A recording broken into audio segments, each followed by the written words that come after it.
Hello everyone. Good day.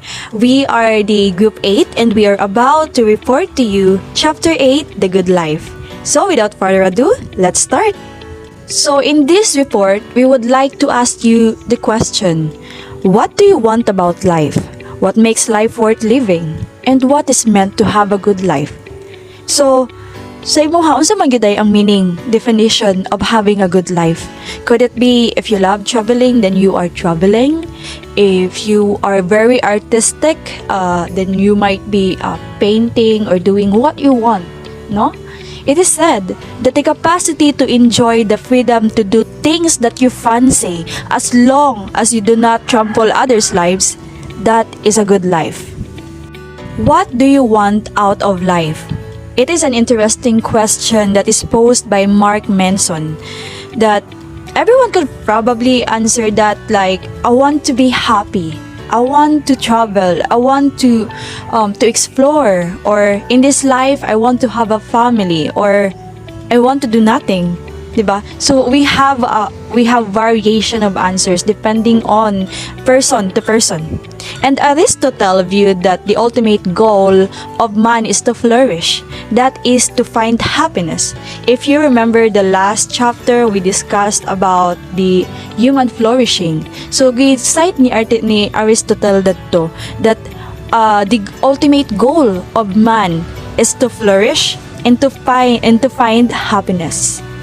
Martin defined happiness as loving one's life and valuing it in ways manifested by sufficient enjoyment and a robust sense of meaning.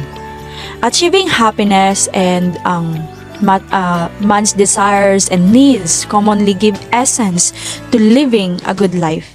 In particular, moral decency and goodness, authenticity, mental health, self-fulfillment, and meaningfulness describe it. On the other hand, the concept of how good life would depend on the personal decision of man. So if the person has a positive outlook, then he is most likely to find happiness. But if the person is kind of negative towards life and always angry, then he is most likely to find anything but happiness and good life. It is evident in our modern society that man's personal decision and ideas, such as the idea of progress, happiness, beliefs, expectations, attitudes, and feelings, are directly affected by convenience and benefit brought by the science and technology. Like as we know, ang dating karon kay on social media na, you meet people there, even if kanang taga North Pole pa or in the other side of the world, you can easily meet them because of social media. It is very convenient. But at the same time, mga tuapong level of expectations are becoming greater and greater. We are taught we learn to not to settle for less. So gataas pa nga to ang mga expectation. Lahi na po ito ang meaning of happiness, kay usahay po ang meaning sa itong happiness would be affected by social media, like watching your favorite shows inana. So lahi na, okay, lahi na po ito ang mga feelings, gaka-affect na po ito ang feelings by the social media. Every human being aspires to live a good life. Conversely, man's idea of the good life differs in many dimensions. So as I have said before, it could be depending on the human outlook in life, the mentality, the attitude, the morale, and also the effect of the science and technology. So next is the concept of being good. Traer explained that the adjectives between good and right are related in meaning but are not synonyms. It makes no sense daw kuno when we speak of right person but we mean good person or ang right action as a meaning for a good action. How can we differentiate the two terms then? So these are the difference between right action and being good. See, right action is to correctly applying a norm, premise, presupposition, rule, standard, or law. So the right action compels fulfilling duties and upholding rights. While si being good, ga-involve siya of having the character and personal qualities that were justified by reasons as having moral worth. Morals refer to an individual's principle regarding right and wrong. The Aristotelian view, the understandability dokono of good is based on the idea of what is good for the specific entity under consideration. Yunkins expounded this view of Aristotle, states that good is what is good. Being good entails nurturing character and fostering relationships. According to Timbriza, human beings have a rational mind and free will. As expounded by Ripaldo, explained that in a natural ethnician's view, good is that which is suitable to and proper for human nature. So if dili siya proper for human nature, it is bad and must be avoided. Acting rightly is doing the right things based on conscience. Otherwise, guilt, self-reproach, and remorse will be felt. Thus, the term good denotes a more objective meaning of a state or way of being. So let's move on to the next chapter outline, which is the good life, which lead to a question: is a meaningful life also a happy one? Is living with happiness means living a good life? The following philosophers that I mention next share their views about how to achieve a good life. Socrates stated that the unexamined life is not worth living for.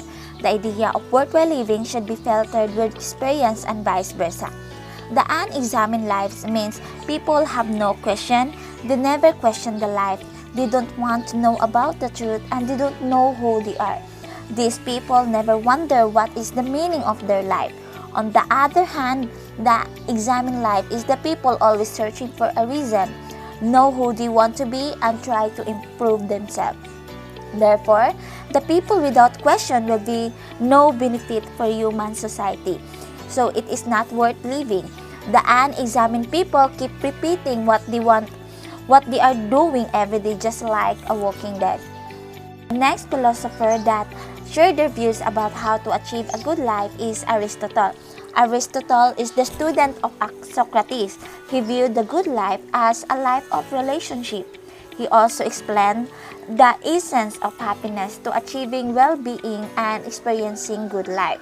According to Aristotle, the good life is the happy life, as he believes happiness is an end in itself. When Aristotle addresses the good life as the happy life, it does not mean the good life is simply one of living happy or amused. Rather, the good life for a person is the active of functioning well in those ways that are essential and unique humans. The next philosopher is Steve Moller. He said that the good life is a term that refers to a desirable state that is primarily characterized by a high standard of living or the adherence to ethical and moral laws. He means that living the good life can either express through an abundant or luxurious life full of material belongings, or the attempt to live life in accordance with the ethical, moral, legal, and religious of one's country or culture. The last philosopher that shared their views about how to achieve a good life is Martin Heidegger. Martin Heidegger focused on how we live an authentic life rather than the good life. He said that living an authentic life means living with acceptance of death. Being authentic is living your life according to your own values, goals, rather than those other people. Authenticity means you're true to your own personality, values, and spirit, regardless of the pressure that you under to act otherwise. The idea of how to attain meaningful existence was established due to these definitions and declarations, which leads to asking the meaning of good life. Philosophers dealt with these questions for many years, yet the modern world tends to answer this through modern science. Various scientific disciplines devised methods for assessing states of happiness and well-being, providing innovative and advanced technology that promotes a happy and meaningful life for society.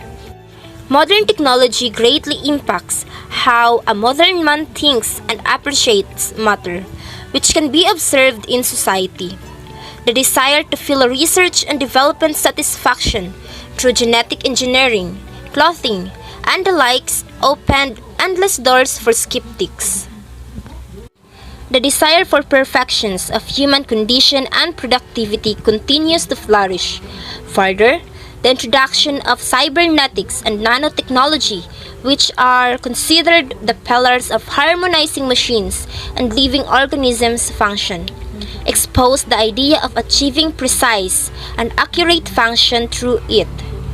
There is also the promotion of wireless technology, which revolutionized the way humans communicate and interact. These are some of the conditions towards achieving an indefinite level of happiness and good living. However, the idea of good life also varies in man's ethical foundations. Some may define it through attaining pleasure or hedonism. Others are based on professing moderate pleasures, which for them, anything that is taken in excess is bad, or Epicureanism. The question still remains for everyone. For you, what is good life? That would be all. Thank you for listening and have a good day.